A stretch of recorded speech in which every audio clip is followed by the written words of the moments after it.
Hello दोस्तों, मैं विमल देव sir, एक हिस्ट्री के नए वीडियो में आप लोग का स्वागत है। आप लोग देखिएगा, हर एग्जाम में पूछता है एग्जाम यूरोपीय कंपनी के जो आगमन हुआ था, जिसमें सबसे पहले पुर्तगाली आया था, उसके बाद डच आया था, फिर उसके बाद अंग्रेज आया था, उसके बाद बहुत सारा कंपनियां आए थे, फ्रांसीसी कंपनियां भी सबसे लास्ट में आई थी। तो सारा कंपनियां तो भारत से बेच कर चला गया था, मात्र 2 कंपनियां भारत में रह गई थी, और एक था अंग्रेज और एक फ्रांस। दोनों के बीच में राजनीतिक संघर्ष भी होता है और व्यापारिक संघर्ष होता है। उसी क्रम में आज हम लोग देखेंगे अंग्रेजी और फ्रांसीसी का संघर्ष। उसी के माध्यम से देख लीजिएगा, ये वीडियो में सारा डिटेल बता देते हैं। देखिएगा, कर्नाटक का 3 युद्ध होता है। इसको कर्नाटक के युद्ध के नाम से जानते हैं। ऐसे कहने का मतलब है कि अंग्रेज और भारत, जब अंग्रेज और जो फ्रांस है वो भारत में आ चुके थे, तो आपको कर्नाटक पता ही होगा कौन साइड में है भारत का। तो उसी में संघर्ष होता है अंग्रेज और फ्रांसीसी का। दोनों अपना प्रभुत्व जमाने के लिए भारत में ही लड़ाई लड़ते हैं। एक सबसे पहला युद्ध देख लीजिए क्या है। प्रथम कर्नाटक युद्ध, दूसरा कर्नाटक युद्ध, तीसरा कर्नाटक युद्ध। पहले वर्ष देख लीजिए, वर्ष की याद कर लीजिए। प्रथम कर्नाटक युद्ध का वर्ष 1746 से 1748। इसका कारण था कि ऑस्ट्रिया के राजकुमारों का उत्तराधिकारी का लड़ाई। सबसे पहले क्वेश्चन ये भी पूछता है कि प्रथम कर्नाटक युद्ध कब से शुरू हो जाता है। ये युद्ध तो 1740 से ही वहाँ उत्तराधिकारी का लड़ाई शुरू हो जाता है। उसी के समय से प्रथम कर्नाटक युद्ध शुरू हो जाता है और 1746 से 1748 तक चलता है। और एक संधि होता है, एला-सापल की संधि, उसी के माध्यम से ये प्रथम कर्नाटक युद्ध समाप्त हो जाता है। तो फर्स्ट देख लिए, लेकिन दूसरा और तीसरा का डेट याद कर लीजिएगा। पहले 1749 में देख लीजिएगा, 1749 में शुरू होता है कर्नाटक का दूसरा युद्ध और खत्म हो जाता है 1754 में। लेकिन आगे देख लीजिए, पहले डेट ही देख लीजिए। तृतीय कर्नाटक युद्ध 1756 से 1763। फिर एक बार देख लीजिएगा, याद करने का क्रम में कि तीनों डेट एक बार में याद होना चाहिए, संधि एक बार में याद होना चाहिए, कारण एक बार में याद होना चाहिए। कि कैसे याद करना, याद करने के लिए बताया जा रहा है। 1746 में देखिएगा कर्नाटक का युद्ध शुरू हुआ और 1748 में समाप्त हो गया। कर्नाटक का द्वितीय 1749 में शुरू हुआ, 1756 में खत्म हो गया।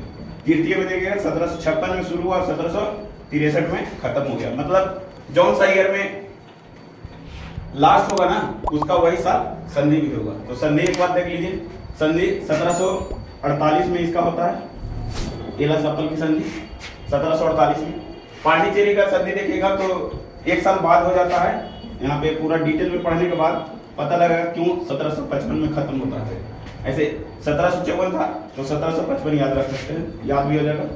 पेरिस की संधि देख लीजिएगा, 1756 में शुरू, मतलब तृतीय कर्नाटक युद्ध शुरू हुआ था 1756 में, और 1763 में पेरिस की संधि के माध्यम से तृतीय कर्नाटक युद्ध समाप्त हुआ था।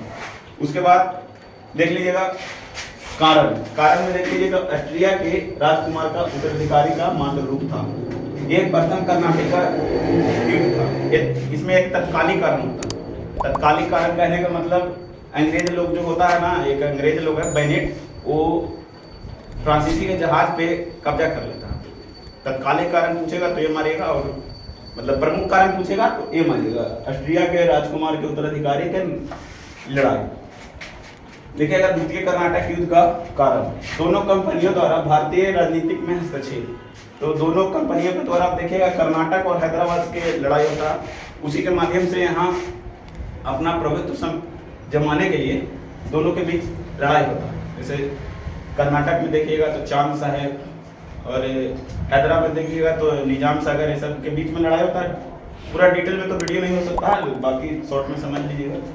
तीसरा में देखिएगा तो तृतीय कर्नाटक युद्ध के कारण यूरोप के सप्तवर्षीय युद्ध यहाँ शुरू हो जाता है। सप्तवर्षीय युद्ध शुरू होता है, उसी के माध्यम से तीसरा कारण बना कर्नाटक युद्ध का। तो बाकी विशेष इस वीडियो में नहीं, क्लास के डिटेल में होगा। आप लोग देख सकते हैं कि ये तीनों संधि है, उसका एक ट्रिक हम बनाए हैं। ट्रिक है ए पापे। जैसे आप पापा से पैसा मांगते हैं घर में, तो बोलते हैं ना कि पापा पैसा चाहिए, तो बिहार के लोग हैं तो बोलते हैं ए पापा पैसा दे। तो उसी का शॉर्ट है, बना दिया हम ए पा पे। पे मतलब पे जानते हैं ना कि पे ऐसे होता है, पे इंग्लिश में लिखते हैं, तो उसी का हिंदी में लिखें ए पा पे। तो ए से क्या हो गया, एला-सापल की संधि। प्रथम कर्नाटक युद्ध की समाप्ति 1748 में। पा देख लीजिएगा तो पांडिचेरी की संधि 1755 में। पे से देख लीजिएगा तो क्या हो जाएगा, पेरिस की संधि 1763 में। तो ए पा पे से तीनों की संधि याद हो गया। आपको वर्ष एक क्रम बता दिए कि वर्ष कैसे वर्ष याद कीजिएगा तो एक बार में, संधि याद कीजिएगा तो एक बार में, कारण भी याद कीजिएगा तो एक बार में। आप लोग देखें कि पूरा कॉन्सेप्ट बताए हैं, बहुत सारा तो इसमें ना बताए हैं कि वीडियो लंबा हो जाएगा। कहना है कि आप लोग ऑनलाइन के माध्यम से इतना ही कॉन्सेप्ट हम बताए हैं। उसके बाद में आप लोग अगर जीएस का आनंद लेना चाहते हैं तो आप डेल्हा बेस्ट स्टैंड विकास कॉम्पिटिटिव में आके क्लास ऑफलाइन ज्वाइन कर सकते हैं।